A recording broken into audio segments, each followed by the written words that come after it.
What's the rules of the road of driving? Rules? Yeah. Are there any rules? Yeah, there are a lot of rules. No, because I see like there's no lines. Oh. This one line. But no one really follows it.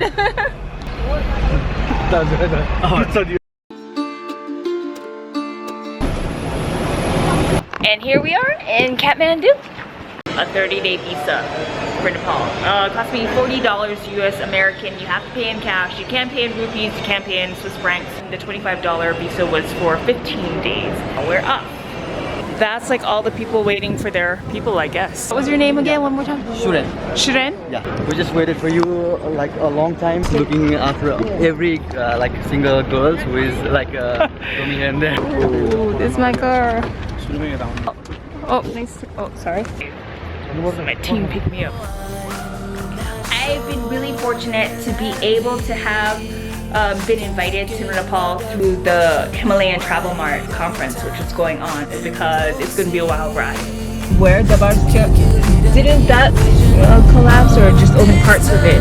Some of the part it got collapsed, the wall part, not the palace one.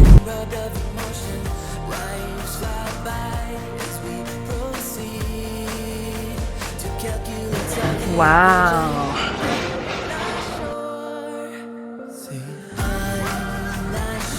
I am at the Tibet house. This hotel is a little bit outside of Thamel, maybe about 1 kilometer and maybe 4 kilometers from Swayambuna. I started unpacking and charging my stuff. Here is the bathroom, nice partition there. And we've got the bum gun, which sounds like a really great idea actually, because I have not showered in the past 36 hours. My balcony. Oh, say hello to the construction guys. Everyone wave.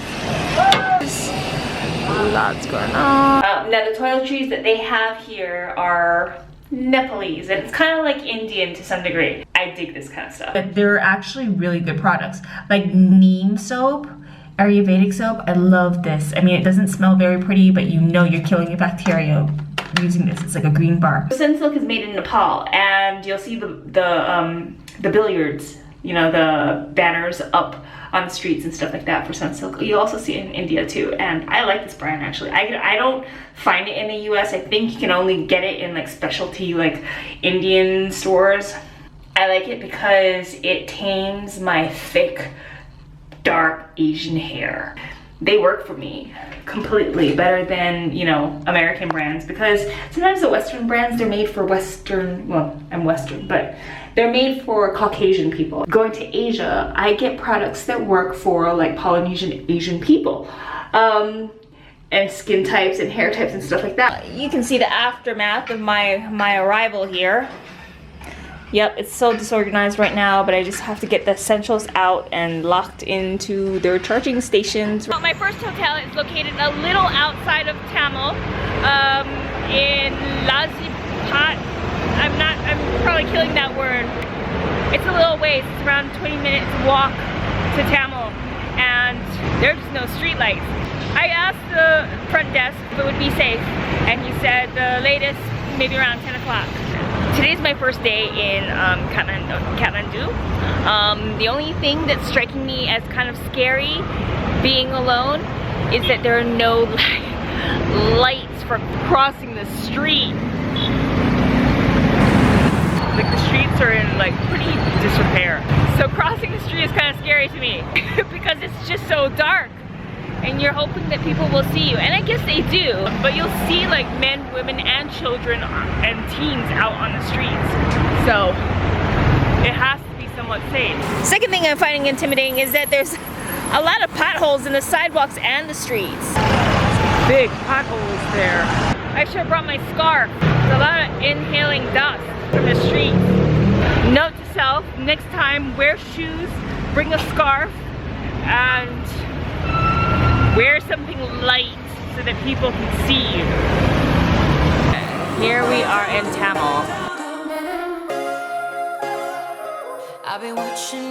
Nepal was technically my first solo trip abroad. I was here almost a decade ago, and it's a country and people I remember warmly. Walking through these streets like saying hello to an old friend. It's like not much has changed. Walking through the streets, certain places came back to me really quickly.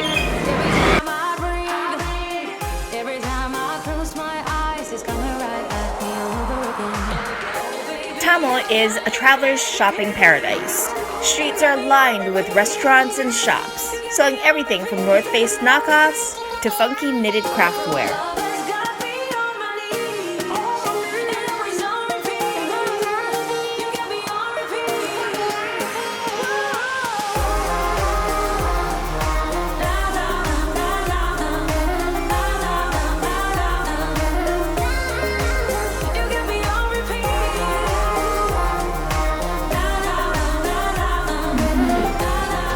Bhaji, veg cutlet, paratha with yogurt,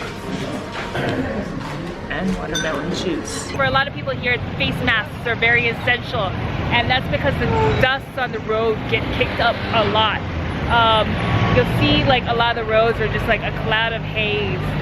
It's a little less in places, tourist places like Thamel, where there is no traffic allowed or very little. But for streets like this, you might want to invest in a face mask, or at least carry a good scarf with you so you can scarf it or cover your face.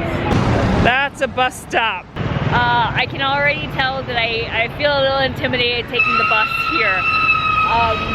One of my goals while I'm here is to use the bus to get around. It's only my second day here, but I feel a little intimidated watching this. And that's because what I'm gathering from looking at this bus stop alone and all the people across the street waiting for their bus. What I'm gathering by watching this is the fare collector will hang out the bus and he will call out the destinations that the bus is going to make. And if you're interested, you just have to like run up. I think you kind of need to have an ear for what your stops are. You see, there's a fare collector hanging out. He's calling it out.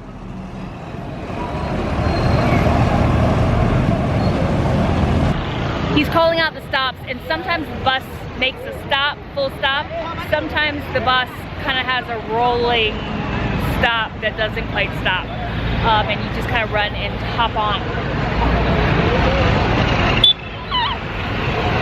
I'm gonna talk to Nepalese people and ask them a little more about the bus system so I get it down. There are 2 bus stations or bus pads in Kathmandu, and I think it's a little more organized than this, but even thinking about how I'm gonna get off at my stop, I'm gonna have to sit up at the front and make sure that they know that they have a foreign tourist in the bus.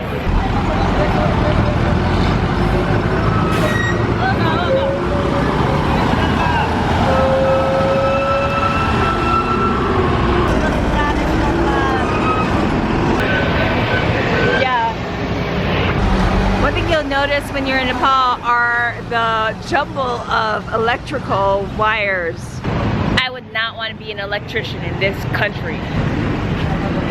I don't even know how they figure that out if something goes wrong. Oh my goodness. This is actually an electrician.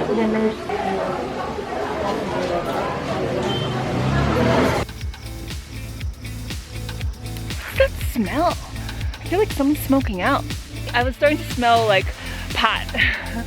And that's because a lot of this weed actually grows in the wild. You know, it's really kind of everywhere. It's everywhere over here. Every destination has its highs and lows. My goal is to just kind of show you the broad range of experiences and how you can enjoy your trip and how you can tackle travel survival and all that stuff. Remember, my written guides are always going to be like the technical information. My videos are going to be more of the experiential ones. So I hope you guys enjoy. I think I do this so that you all can have a connection with the country before you arrive, as well as a lot of information about it so that you can survive the culture shock, which is the fun of travel.